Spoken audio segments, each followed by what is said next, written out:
Halo saudara, apa kabar Anda hari ini? Semoga dalam keadaan sehat walafiat. Saudara, rencana pembangunan jangka menengah daerah atau RPJMD ini bukan hanya sekedar dokumen perencanaan saja, namun menjadi kompas utama yang menentukan arah pembangunan sebuah daerah. Mulai dari pembangunan infrastruktur, layanan kesehatan, dan juga pengelolaan anggaran supaya lebih efisien dan selalu berpihak kepada masyarakat. Di sini DPRD Kota Bekasi berperan aktif sebagai lembaga legislatif mulai dari proses penyusunan maupun pengawasan RPJMD ini. Namun apakah RPJMD di Kota Bekasi sudah efisien, efektif dan juga menjawab kebutuhan masyarakat? Kita akan bahas selengkapnya selama 30 menit ke depan bersama saya Egit Hapsari hanya di Zona Inspirasi.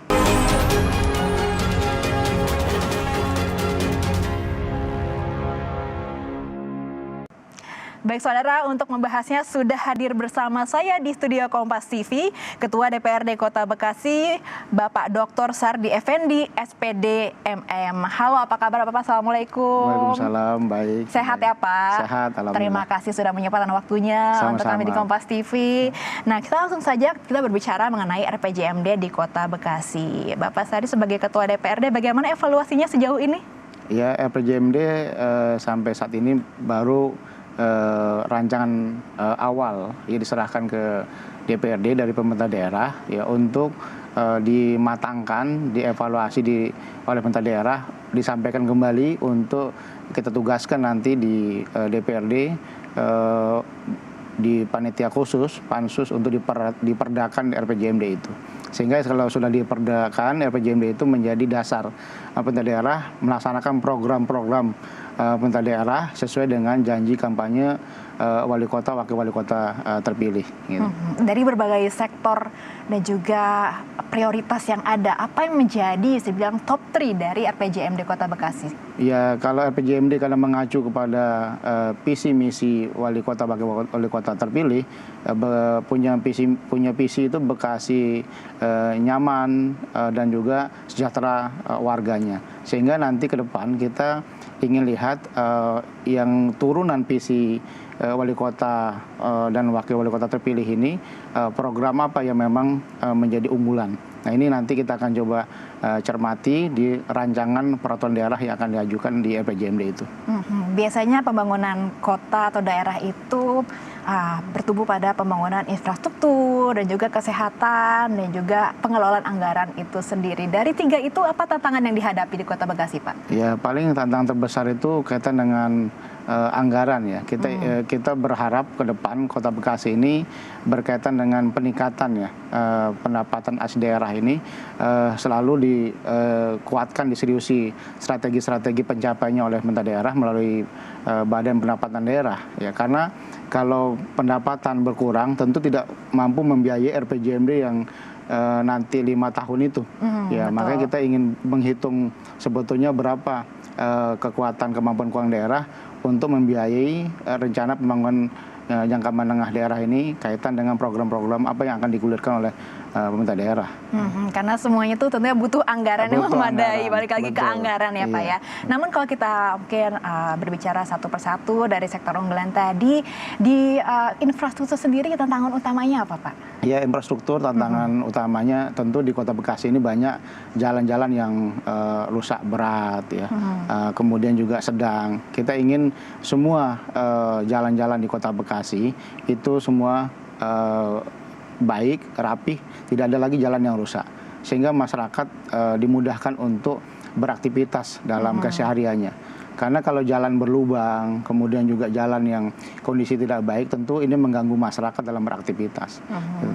Baik, namun kalau kita lihat setelah pandemi ini ada beberapa perubahan tentang daya beli, tentang kondisi sosial masyarakat. Nah, untuk RPJMD ke depannya 2025 ini apakah ada yang berubah dari sebelumnya? Ya, karena setelah pandemi kita kan punya strategi namanya adaptasi tatanan hidup baru. Nah, dalam adaptasi tatanan hidup baru itu kita ingin kemampuan daya beli masyarakat selalu kita jaga dengan mengembangkan UMKM ya, usaha menengah kecil mikro itu. Bagaimana masyarakat ini kita tumbuhkan, dan sekarang ini ribuan sudah ada di Kota Bekasi masyarakat yang ingin kita kembangkan untuk UMKM. Bahkan kita latih UMKM-nya, nanti juga kita minta permodalan diberikan oleh pemerintah daerah kepada UMKM di Kota Bekasi, supaya nanti ketika daya beli tumbuh dan pertumbuhan ekonomi bagus di Kota Bekasi, tentunya ini yang menjadi pencapaian visi tadi, sejahtera warganya. Gitu. Nah, daya beli masyarakat yang kuat ini juga bisa menjadi sumber pendapatan daerah juga dengan pajak ya Pak ya. Betul, daya beli tinggi, masyarakat datang ke restoran, kemudian nanti kan ada pajak makan minumnya yang akan distorkan kembali ke pendapatan daerah. Nah, ini gitu. Jadi menggerakkan roda perekonomian begitu ya Pak ya. Namun selain sumber pendapatannya, pengelolaan anggaran ini kan juga menjadi challenge atau tantangan tersendiri. Nah, bagaimana memastikan supaya anggaran ini selalu tepat sasaran? Misalkan ada kaitannya dengan program makan bergizi gratis yang dicanangkan dari nasional. Iya, kita ingin makan bergizi gratis itu dapat diterapkan di Kota Bekasi, dan ini sudah ada masuk dalam rencana kerja pemerintah daerah RKPD perubahan tahun 2025 ini. Dan ini yang sedang kita coba elaborasi, kita bahas ya, supaya nanti di anggaran perubahan dapat terlaksana di Kota Bekasi. Supaya tepat sasaran, kita ingin ini menjadi kajian matang oleh dinas terkait atau organisasi perangkat daerah kaitan dengan penerapan makan bergizi gratis ini, termasuk juga bagaimana nanti sistem dapurnya, kemudian juga distribusi makanannya. Nah, ini saya kira Kota Bekasi harus memiliki kesiapan tentang ini. Dan saat ini DPRD sedang mematangkan program-program ini masuk dalam RKPD perubahan tahun 2025. Nantinya itu juga menjadi salah satu program prioritas ya. Betul. Baik, selain itu Pak, mungkin ada sektor-sektor lain dalam RPJMD yang mungkin Bapak nilai atau DPRD nilai kurang efektif, kurang efisien atau agak boros dan mungkin akan direlokasi ke sektor lain Pak? Ya, di RPJMD ini kan kita lihat ya, ada memang yang tidak tercapai ya, kaitan dengan kinerja perangkat daerah atau dinas.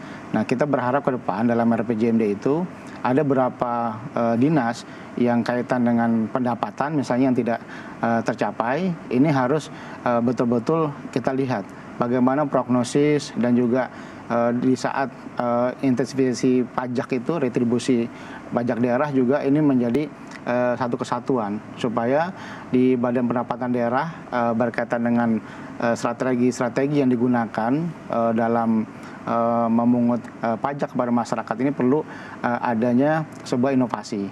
Misalnya bagaimana ada suatu hari baik itu wajib pajak dan juga penarik pajak di pendapatan daerah itu membuat gebyar pajak, dikasih hadiah bagi yang membayar pajak. Ya, kemudian nanti kalau sudah dapat hadiah, mereka tentunya semangat membayar pajak. Iya, jadi ada insentifnya ya, masyarakat juga semakin sadar pajak dan semangat untuk membangun daerahnya kembali. Betul. Baik, kita akan lanjutkan pembicaraan kita mengenai RPJMD Kota Bekasi, namun usai jeda berikut tetap di Zona Inspirasi.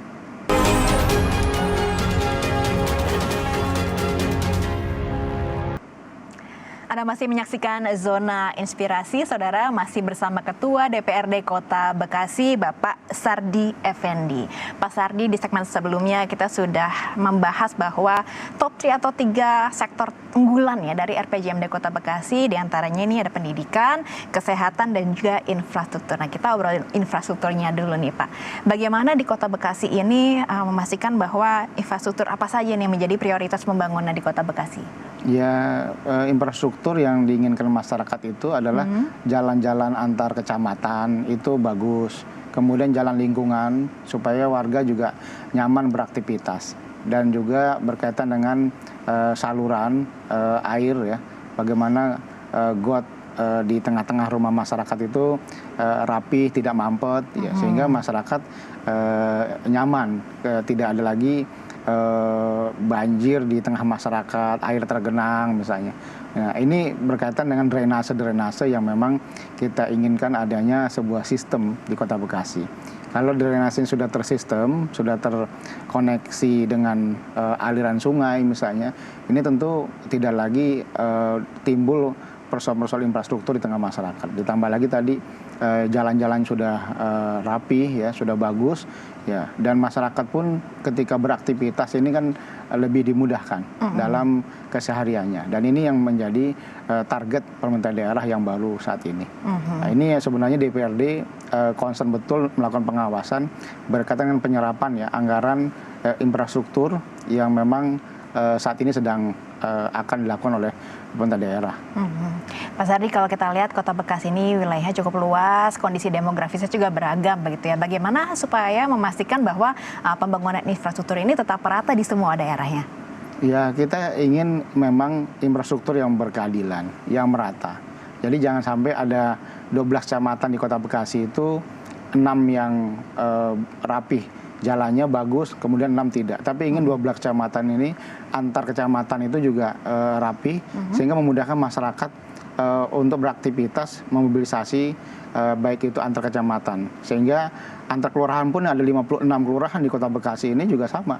Bagaimana masyarakat juga dapat mudah beraktivitas antar kelurahan. Ya, jadi tidak ada lagi ada kelurahan yang bagus, infrastrukturnya, jalannya, ada kelurahan yang tidak bagus. Ini tentu masyarakat juga banyak bertanya nantinya, kenapa di tempat saya jalan banyak yang rusak, sedangkan di tempat di kecamatan atau kelurahan di sana bagus. Nah, itu kita ingin semuanya tahun 2025 ini semua rapi dan bagus jalan-jalan di Kota Bekasi. Jadi merata, jangan sampai ada kecemburuan sosial di sana ya, harus adil dan juga tepat sasaran. Nah, untuk memastikan supaya tepat mutu juga bagaimana Pak pengawasannya? Tepat mutu harusnya dinas terkait itu memang harus melaksanakan pengerjaan itu sesuai dengan standar. Standar yang sudah diberikan review pengawasan oleh APIP ya, aparatur pengawasan internal pemerintah, yaitu Inspektorat Kota Bekasi.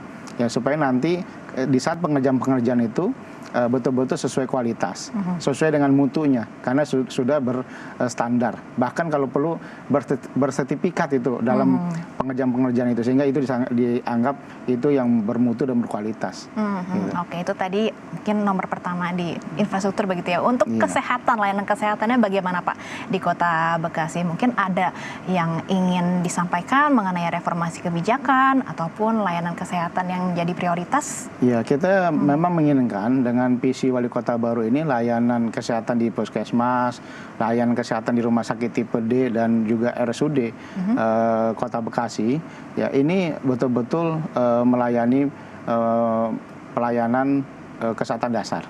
Dan juga nanti rujukan-rujukan dan juga dokter spesialis sudah ada di RSUD yang tipe B yang kita miliki di Kota Bekasi. Nah, ke depan persoalan masyarakat yang banyak itu adalah kesulitan mengakses kamar di saat rawat inap. Dan kita ingin adanya sistem secara terbuka, transparan berkaitan dengan ketersediaan bed rumah sakit. Ada berapa bed rumah sakit di RSUD misalnya, kemudian di tipe D seperti apa, ya supaya masyarakat mudah ketika memang perlu rawat inap, mudah mendapatkan kamar, kemudian kalau tidak berarti rawat jalan, itu juga dengan sistem yang memang adanya kontrol kesehatan yang berkala. Dan kita harapkan puskesmas yang harusnya setiap kelurahan ada 56, hari ini kan baru 55. Nah, kita ke depan di RPJMD yang akan datang itu kita targetkan 56 kelurahan harus ada di Kota Bekasi, supaya masyarakat Kota Bekasi ini betul-betul terlayani kesehatannya sesuai dengan visi tadi, sejahtera warganya. Sejahtera, nyaman dan juga sejahtera, nyaman, begitu ya. Kotanya, sejahtera warganya. Sejahtera warganya, itu yang jadi visinya ya. Pak, kita punya cita-cita atau visi yang sangat mulia, Indonesia Emas 2045, tapi di sisi lain stunting ini masih menjadi isu atau PR nasional. Nah, bagaimana dari DPRD Kota Bekasi memandang isu ini? Ya, penanganan stunting itu sudah dilakukan strateginya oleh pemerintah daerah, dan ini cukup bagus. Bagaimana penguatan peranan posyandu di Kota Bekasi.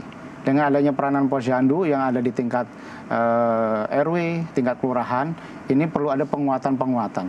Dan pemerintah daerah juga perlu memperhatikan insentif untuk posyandu supaya bekerjanya semangat untuk masyarakat. Ya, sehingga Indonesia Emas yang akan datang itu betul-betul kita akan lihat ya, dan juga tercapai karena masyarakat sudah punya semangat secara mandiri, apalagi ada insentif dari pemerintah daerah. Gitu. Dan juga penguatan kader-kader posyandu yang bersentuhan langsung dengan ibu yang juga nanti akan membesarkan generasi selanjutnya ya. Nah, Pak Sardi selain jadi politisi, Pak Sardi ini juga menjadi akademisi atau praktisi pendidikan ya. Tentunya ini juga menjadi sektor unggulan yang menjadi prioritas ya Pak di RPJMD Kota Bekasi ya. Betul. Dan bagaimana pandangan Bapak mengenai sektor pendidikan kaitannya dengan optimalisasi RPJMD? Ya, dulu kita pernah ada jargon Bekasi Cerdas. Dan hari ini kita memang masih punya alokasi postur anggaran itu pendidikan masih nomor 1. Nah, kita berharap ke depan persoalan pendidikan yang memang menjadi kewenangan pemerintah daerah itu adalah pendidikan dasar dan pendidikan menengah, maka kita inginkan sekolah dasar negeri dan SMP negeri di Kota Bekasi ini semuanya sarana prasarana pendidikannya bagus. Meja, bangkunya di sekolah itu bagus, dan juga ruangan-ruangan kelas ini memang tertata rapi. Dan kemarin juga Wali Kota Bekasi itu sudah juga melakukan monitoring, kunjungan ke sekolah-sekolah dasar, dan toilet sekolah dasar kan banyak yang kotor. Dan kita berharap ke depan itu seluruh sarana pendidikan ini sesuai standar. Dan tentunya pemerintah daerah perlu fokus menangani bagaimana sarana-prasarana pendidikan ini berkaitan dengan sarana belajar ini lebih diutamakan gitu. Jadi yang pasti ada 3 sektor yang menjadi prioritas ya untuk RPJMD Kota Bekasi, yaitu selain pendidikan, kesehatan, dan juga pembangunan infrastruktur ya Pak. Nah, nanti kita akan berbicara di segmen selanjutnya bagaimana nih sinergi antara DPRD Kota Bekasi dengan pemerintah kotanya. Usai jeda berikut ini tetap di Zona Inspirasi. Terima kasih Anda masih menyaksikan Zona Inspirasi. Saudara, masih melanjutkan obrolan kami dengan Bapak Sardi Effendi selaku Ketua DPRD Kota Bekasi mengenai arah rencana pembangunan Kota Bekasi. Sebelumnya tadi kita sudah ngobrol mengenai sektor prioritas di RPJMD Kota Bekasi, yaitu infrastruktur, kesehatan, dan juga pendidikan ya Pak ya. Nah, untuk sinergi antara DPRD dan juga pemerintah Kota Bekasi ini seperti apa supaya RPJMD ini berjalan efisien dan juga tepat sasaran Pak? Ya, kita punya forum namanya Forkopimda, Forum Komunikasi Pemerintah Daerah, Pimpinan Daerah.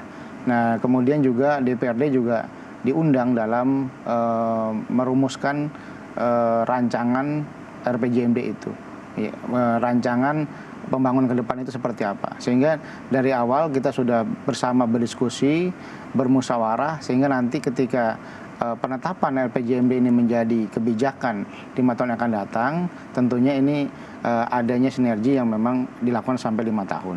Nah, sinergi ini memang dilakukan dalam berkomunikasi, baik itu formal dan informal dengan kepala daerah dan kelembagaan, baik itu pemerintah daerah maupun legislatif, dalam hal ini DPRD.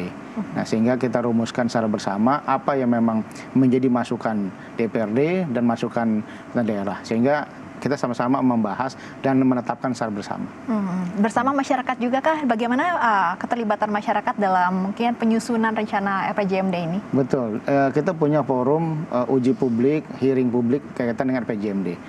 Organisasi kemasyarakatan kita undang, organisasi sosial kita undang, seluruh akademisi dan yang lainnya, semua unsur masyarakat kita undang, stakeholder juga kita undang semua, supaya dapat merumuskan berkaitan dengan pembangunan RPJMD 5 tahun. Nah, supaya masyarakat juga merasakan apa sih yang diinginkan oleh masyarakat selama 5 tahun, sesuai dengan visi misi wali kota, wakil wali kota terpilih. Ya, supaya nanti masyarakat juga merasakan langsung dan apa yang memang diusulkan dari awal. Karena memang tujuan utamanya supaya ini menjawab kebutuhan masyarakat ya, RPJMD ini ya. Betul. Waktu masa reses pasti kan anggota DPRD kembali ke konstituen. Apakah ini juga menjadi sarana untuk melibatkan masyarakat, Pak? Betul. Masa reses itu memang masa jaring aspirasi masyarakat. Di mana DPRD datang ke konstituen, datang ke daerah pemilihan, ingin mendapatkan masukan-masukan.